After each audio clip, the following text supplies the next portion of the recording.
Olivier Brachard, vous avez choisi d'inviter le handball montpelliérain, et à juste titre, puisque c'est la fin des phases de poule de la Ligue des Champions, mais vous avez aussi choisi de commencer par un leader. Voilà, et on va commencer par cette incroyable aventure qui nous tient en haleine maintenant depuis quelques mois. C'est bien sûr l'aventure du MHSC qui n'en finit plus d'étonner au sommet et de rester bien sûr au sommet de la Ligue 1. Samedi soir, c'est Bordeaux qui s'est incliné à la Mosson. 1-0 seulement, mais ça suffit au bonheur des hommes de René Girard. On regarde le résumé de la rencontre. Peut-être le match le plus dur pour Montpellier cette saison à la Mosson. Bordeaux, qui reste sur 2 victoires face à des ténors comme Lille ou Lyon, est difficile à bouger depuis le nouveau dispositif mis en place par Francis Gillot. 5 défenseurs et des couloirs bloqués. Dès la 2e minute de jeu, Jourdain doit d'ailleurs s'employer face à l'attaquant bordelais, Maurice Bellé. Un peu plus tard, Younes Belanda effectue le geste presque parfait à la 18e minute de jeu. En réponse, Ludovic Obraniak enroule une frappe qui s'écrase également sur le montant. Lille doit décidément se mordre les doigts d'avoir laissé partir son joueur au mercato d'hiver. Au retour des vestiaires, les Girondins prennent même le jeu à leur compte et se créent les plus belles occasions.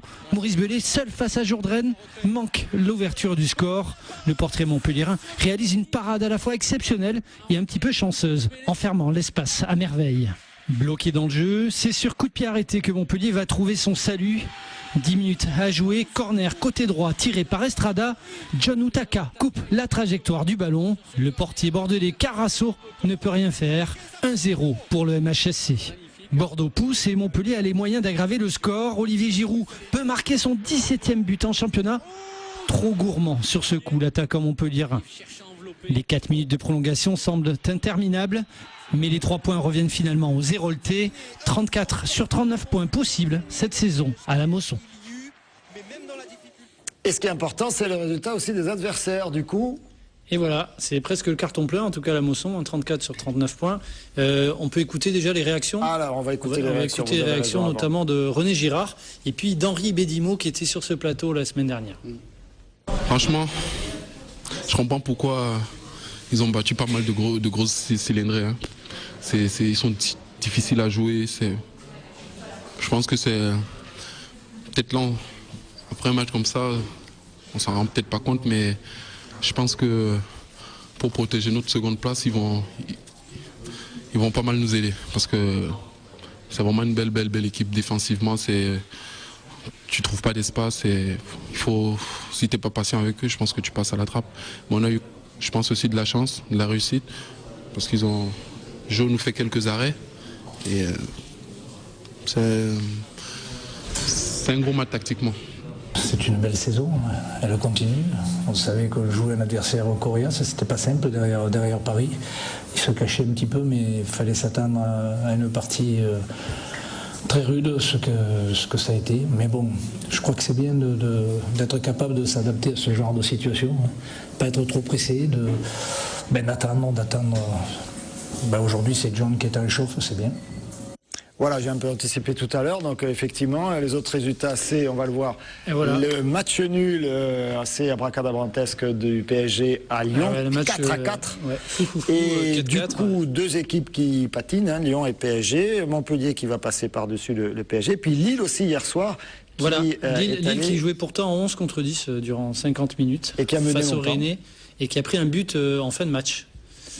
Donc un partout par Erding, l'ancien parisien. Et Marseille aussi qui patine. Et, donc Marseille qui s'incline face à Brest. Et voilà, du coup, Lille est à 7 points. Alors du coup, ce qui est intéressant, c'est qu'on a remis les compteurs à 0, puisque là, il n'y a plus de match en retard. Lille, dans la semaine, était allé l'emporter à Sochaux. Voilà, mais là, il n'y a plus de match en retard. Donc c'est plus clair. Et Lille, effectivement, est à 7 points de Montpellier, donc, et puis Saint-Etienne à 10 points, Lyon à 13 points. C'est la 3e place qualificative. À 13 journées de la fin du championnat. La 3e place qualificative pour un match de barrage de Ligue des Champions. Voilà. Et ben elle est... et puis Lille, Pierre-Paul va jouer face au PSG, va jouer à Lyon, va se déplacer à Lyon, donc voilà. Ça va pas être facile ça pour sent les bon pour les Montpelliérains, c'est clair. Voilà, donc effectivement, on a vu la Ligue 1, et puis il y avait... oui, juste pour vous dire aussi qu'Olivier Giroud va jouer un match amical mercredi soir. Mercredi, pardon. À Brême.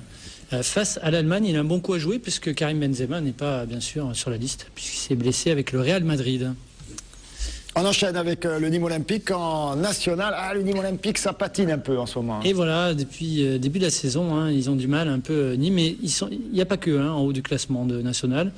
Donc ils n'ont pas réussi à se départager avec Cherbourg. On regarde le résumé préparé par Christophe Chez. C'était vendredi soir au Costières. Le Nîmes Olympique ne gagne plus en championnat. Depuis le 13 janvier, date de leur dernier succès face à Fréjus, les hommes de Thierry Froger calent dangereusement à un moment clé de la saison. Une tendance qui s'est confirmée vendredi soir au Costières dans le cadre de la 25e journée de National, avec un nouveau match nul concédé face à Cherbourg, une équipe en lutte pour le maintien.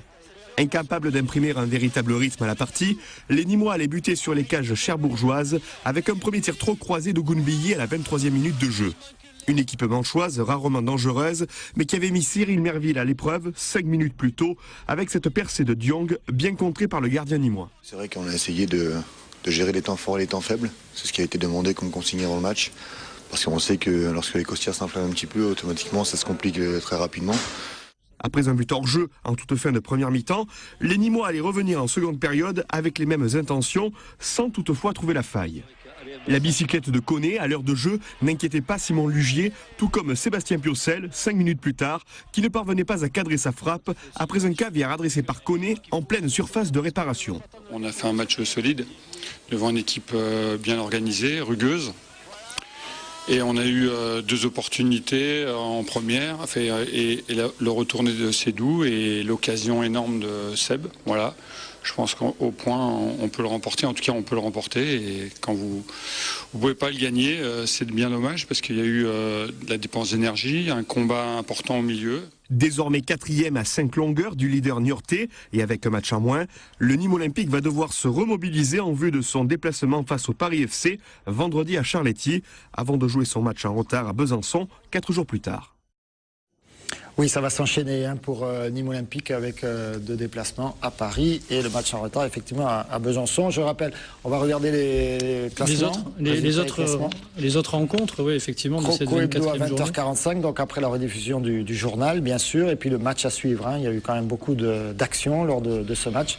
Et Niort, donc toujours premier. Et c'est le Gazélec, le prochain adversaire en Coupe de France de Montpellier, pour les quarts de finale, qui saute Nîmes, si je puis dire, et qui s'installe à la 2e place. Effectivement, Ajaccio s'est imposé à Colmar, 2-0. Et puis Niort a fait match nul à Saint-Raphaël, Fréjus, 0-0. Voilà. Ce qui concerne le national. Compliqué le national. Un mot de basket et de ce très beau match avec cette belle retransmission en direct sur Télé Sud. C'était vendredi soir à Latte. Voilà, c'était une première pour la chaîne, retransmission en direct. D'ailleurs, on a commencé par un plan un petit peu corporate, on va dire.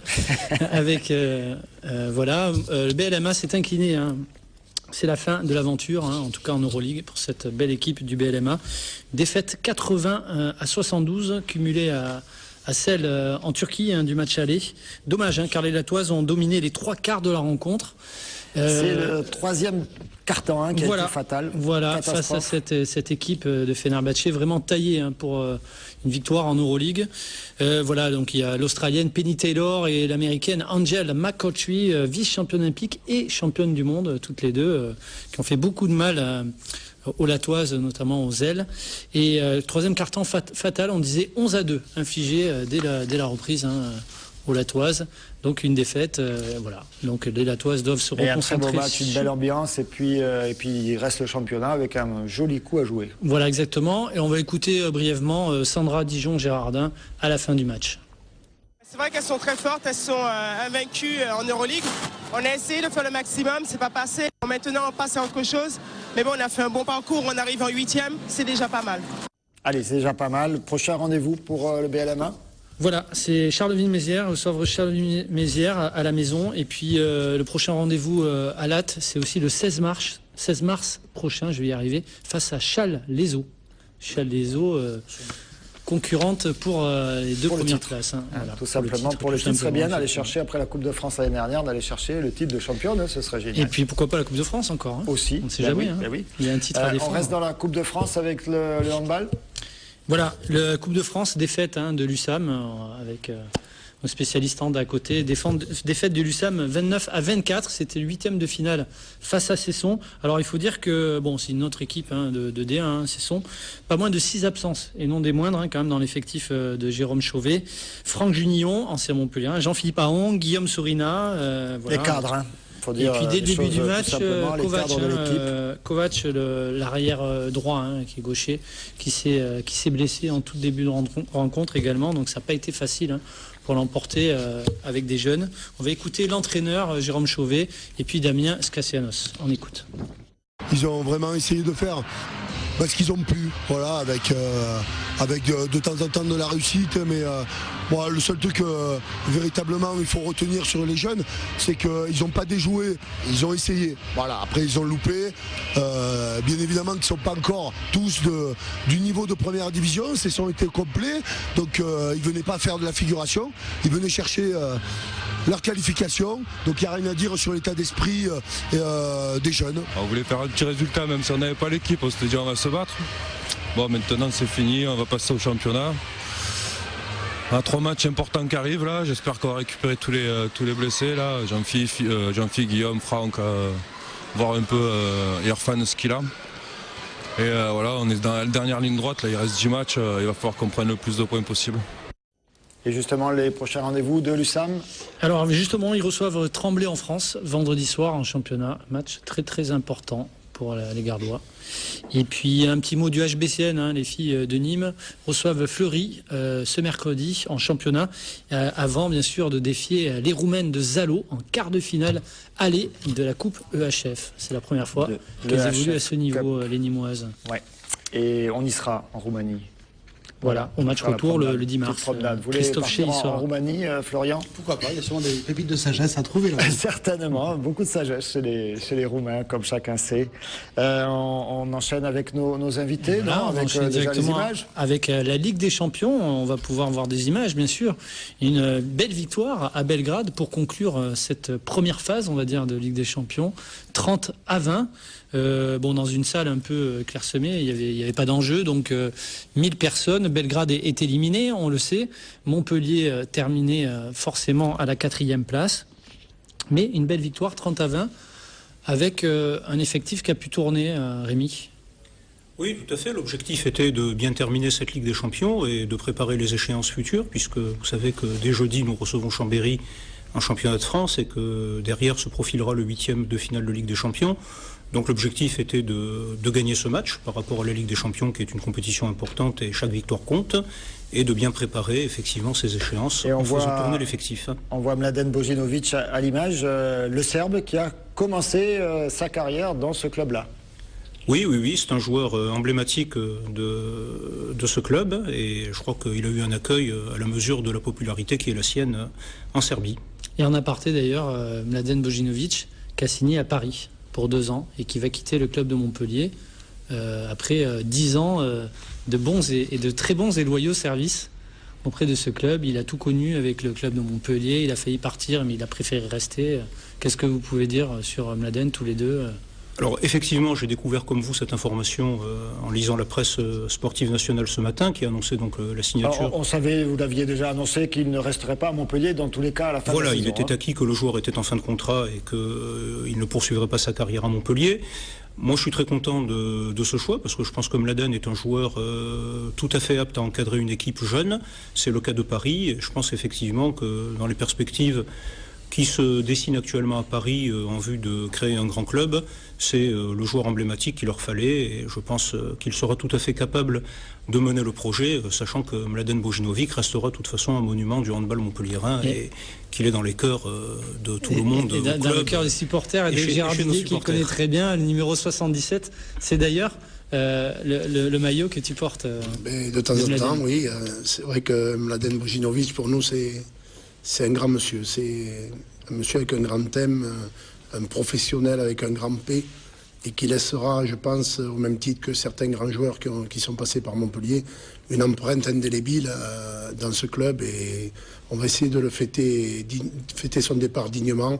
Et ce qui nous réjouit, c'est que nous allons le retrouver sur les parquets, Donc à Montpellier ou peut-être à l'Arena contre Paris. Donc voilà. Mais... En tout cas, ce qui est bien pour Mladen Bojinovic, c'est qu'il va retrouver une équipe compétitive, puisqu'ils ont recruté 2 Islandais, notamment Gunnarsson, qui est pivot de l'équipe d'Islande, 32 ans, qui évolue à Rhein-Neckar Löwen, donc qui a éliminé Montpellier en quart de finale. Et également un arrière islandais qui joue à Hambourg, du nom de Hallgrímsson, qui viendra remplacer Kevin Njokas, dont vous savez qu'il sera Montpellierin l'année prochaine. Voilà, l'arrière, le fameux gaucher qu'on attend. Le fameux gaucher, voilà.